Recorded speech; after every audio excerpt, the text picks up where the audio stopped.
अस्सलामुअलैकुम, वेलकम है आप सभी का इस नई वीडियो में। तो हमारी सीरीज़ चल रही थी जेके बोस के गेस्ट पेपर्स की। फिलहाल हम यहाँ पे 10th क्लास के गेस्ट पेपर्स अपलोड कर रहे हैं। इससे पहले हमने कल साइंस का गेस्ट पेपर अपलोड किया, तो आज हम यहाँ पे सोशल साइंस का गेस्ट पेपर आपको देने वाले हैं। चैप्टर वाइज मैं आपको इंपॉर्टेंट क्वेश्चंस बताने वाला हूँ। कुल मिला के लगभग 50-55 यहाँ पे इंपॉर्टेंट क्वेश्चन हैं जो आपके एग्जाम पॉइंट ऑफ व्यू से बहुत ज़्यादा इंपॉर्टेंट है।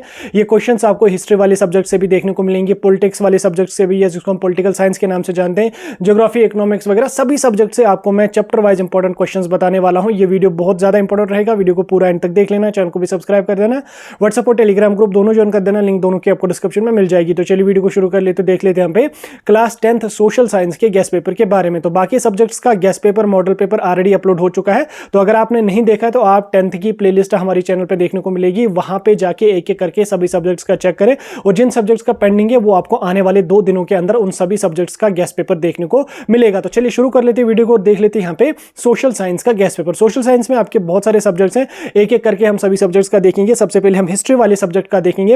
हिस्ट्री वाले सब्जेक्ट में आपको चैप्टर वाइज इंपॉर्टेंट क्वेश्चंस बताता जाऊंगा। आप चाहें तो आप इन क्वेश्चंस को नोट डाउन करें, चाहें तो स्क्रीनशॉट लें। याद रखना ये क्वेश्चंस आपको लॉन्ग आंसर टाइप क्वेश्चन भी पूछे जा सकते हैं, शॉर्ट आंसर टाइप क्वेश्चंस में भी पूछे जा सकते हैं, और very short answer type questions में भी ये क्वेश्चंस आपको पूछे जा सकते हैं। तो हिस्ट्री का पहला यूनिट आपका है the rise of nationalism in Europe. इससे आपके 5 इंपॉर्टेंट क्वेश्चंस जो है वो आपको स्क्रीन पे देखने को मिल रहे होंगे। आप इन क्वेश्चंस का स्क्रीनशॉट ले लो या आप इन क्वेश्चंस को नोट डाउन करो। बेस्ट है कि आप इनका स्क्रीनशॉट ले लो और अपने पास यहां पे रखो। ठीक, इसमें सबसे इंपॉर्टेंट क्वेश्चन नंबर 3 है, describe the event leading to French revolution 1789 and it is impact on nationalism. ये बहुत इंपॉर्टेंट है, ये अक्सर जेके बोस रिपीट करती रहती है। तो बहरहाल बाकी 5 क्वेश्चन इंपॉर्टेंट है वो आपको स्क्रीन पे देखने को मिल रहे होंगे। यूनिट 2 की तरफ हम चलेंगे। यूनिट 2 यहां पे है नेशनलिज्म इन इंडिया। इससे यहां पे आपके 5 क्वेश्चन इंपॉर्टेंट जो है वो आप स्क्रीन पे देख सकते हैं। इसमें ज्यादा इंपॉर्टेंट क्वेश्चन नंबर 2 है आपका, जलियांवाला बाग का जो इंसिडेंट है ये बहुत इंपॉर्टेंट है। उसके बाद रोलेट एक्ट भी बहुत इंपॉर्टेंट है, साइमन कमीशन भी इंपॉर्टेंट है। उसके बाद non cooperation movement, civil disobedient movement बहुत ज्यादा इंपॉर्टेंट है। तो इन क्वेश्चंस को स्किप आपने नहीं करना है। ठीक, यूनिट 3 की अगर हम बात करेंगे तो इससे यहां पे आपका है making of a global world. यहां से आपके 4 इंपॉर्टेंट क्वेश्चंस हैं। ग्रेट डिप्रेशन 1929 बहुत इंपॉर्टेंट है। Colonialism of on Indian agriculture and trade, ये भी बहुत इंपॉर्टेंट है। और बाकी 4 क्वेश्चंस भी आपको स्क्रीन पे देखने को मिल रहे होंगे, तो इनमें से कोई भी क्वेश्चन स्किप नहीं करना है।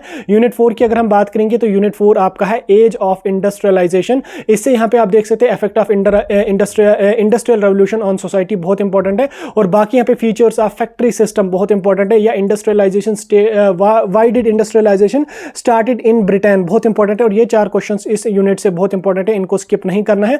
उसके बाद यूनिट 5वां आपको स्क्रीन पे दिख रहा होगा, ये print culture and modern world है। इससे 3 क्वेश्चंस आपके जो इंपॉर्टेंट है वो आप यहां पे देख सकते हैं, प्रिंटिंग प्रेस वाला या printing culture on Indian freedom struggle, बहुत इंपॉर्टेंट है। तो इन क्वेश्चंस को स्किप नहीं करना है। इसके बाद हम ज्योग्राफी की ओर चलेंगे। 5 यूनिट से आपके इंपॉर्टेंट क्वेश्चन हुए। Now we will move to the geography subject.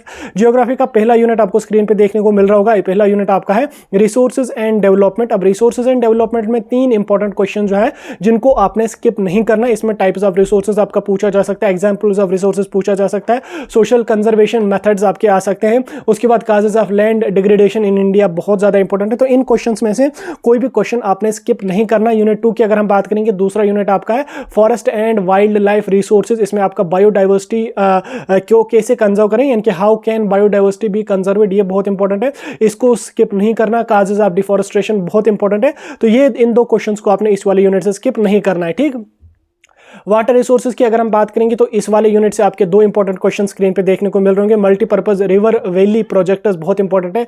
Why is water conservation important in India, ये भी बहुत इंपॉर्टेंट है। तो इन 2 क्वेश्चंस को आप पढ़ के जाना, स्किप नहीं करना, पढ़ना पूरा, लेकिन ये ज्यादा इंपॉर्टेंट है।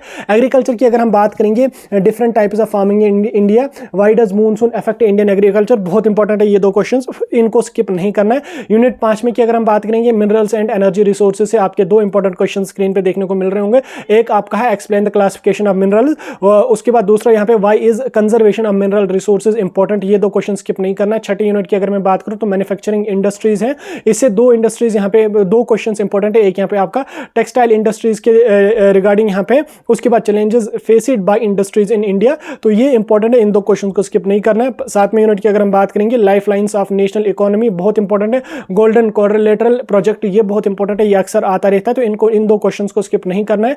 उसके बाद हम चलेंगे यहाँ पे पॉलिटिक्स वाले सेक्शन पे, पॉलिटिकल साइंस जो आपकी है उस पर हम चलेंगे। इसमें पहला यूनिट आपका है पावर शेयरिंग, तो इसमें यहाँ पे आपका why is power sharing necessary in democracy, ये बहुत इंपॉर्टेंट है। उसके बाद explain power sharing in Belgium and Sri Lanka, बहुत इंपॉर्टेंट है, इन दो क्वेश्चंस को स्किप नहीं करना है। फेडरलिज्म से दो इंपॉर्टेंट क्वेश्चंस आपको स्क्रीन पे देखने को मिल रहे होंगे, इन दो क्वेश्चंस को स्किप नहीं करना है, ये दो इंपॉर्टेंट क्वेश्चंस आपके हैं। फेडरलिज्म की डेफिनेशन आपको पूछी जा सकती है 2 मार्क्स में। How does India follow federalism, ये भी इंपॉर्टेंट है। उसके बाद यूनिटरी एंड फेडरल गवर्नमेंट की डिफरेंशिएशन आपको पता होनी चाहिए, इनके उनके बीच में डिफरेंस पता होना चाहिए, ये दो इंपॉर्टेंट है। उसके बाद डेमोक्रेसी एंड डाइवर्सिटी की अगर हम बात करेंगे तो इसमें सोशल डिवीजन की शॉर्ट डेफिनेशन आपको पूछी जा सकती है। उसके बाद सोशल डिवीजन जो है वो डेमोक्रेसी को कैसे अफेक्ट करते हैं, तो ये भी इंपॉर्टेंट आपके लिए। उसके बाद जेंडर, रिलीजन एंड कास्ट की अगर हम बात करेंगे, इसमें आपका जेंडर डिस्क्रिमिनेशन बहुत इंपॉर्टेंट है, इसको पढ़ के जाना। और दूसरा यहाँ पे आप criticism, casteism a challenge of Indian politics, इसको भी आप यहाँ पे स्क्रीन पे देख लेना, इसको भी स्किप नहीं करना। उसके बाद पॉपुलर स्ट्रगल एंड मोमेंट्स की अगर हम बात करेंगे, डिफरेंट सोशल मोमेंट्स के बारे में आपको पता होना चाहिए, ये आपका लॉन्ग आंसर टाइप क्वेश्चन पूछा जा सकता है। छठे यूनिट की अगर मैं बात करूं तो छठा यूनिट है पॉलिटिकल पार्टीज की अगर हम बात करेंगे, challenges faced by political parties, functions of political parties, बहुत इंपॉर्टेंट है, इनको स्किप नहीं करना है। आउटकम्स ऑफ डेमोक्रेसी की अगर हम बात करेंगे, merits of democracy, merits and demerits of democracy बहुत इंपॉर्टेंट है, इसमें डेमोक्रेसी की डेफिनेशन भी आपकी पूछी जा सकती है 2 मार्क्स में। अगर लॉन्ग आया तो आपको what are the merits and demerits of democracy, या उसके बाद आपका ये भी आ सकता है कि how does democracy ensures transparency, बहुत इंपॉर्टेंट है, ये 2 क्वेश्चन है, इनको स्किप नहीं करना है। 8वें यूनिट की अगर मैं बात करूं तो 8वां चैप्टर आपका challenges to democracy, main challenges क्या है डेमोक्रेसी के इंडिया में, तो ये इंपॉर्टेंट है, ये रिपीटेड क्वेश्चन है, तो ये आपको स्किप नहीं करना है।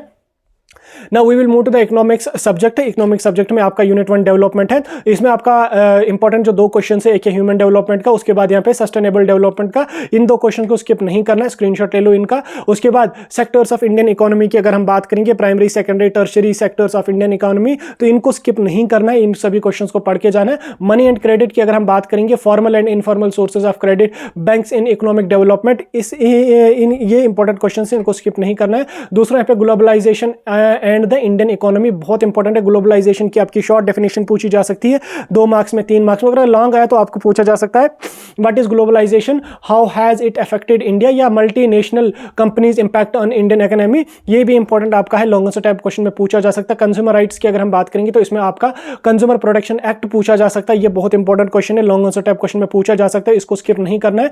इसी के साथ साथ हमारे सभी सब्जेक्ट्स का आपका गेस हो गया कंप्लीट। सोशल साइंस के जो भी 4 सब्जेक्ट्स हैं सभी का मैंने आपको गेस पेपर समझा दिया। अभी वीडियो कैसा लगा कमेंट करके जरूर बता देना, वीडियो को अपने दोस्तों के साथ भी शेयर कर लेना।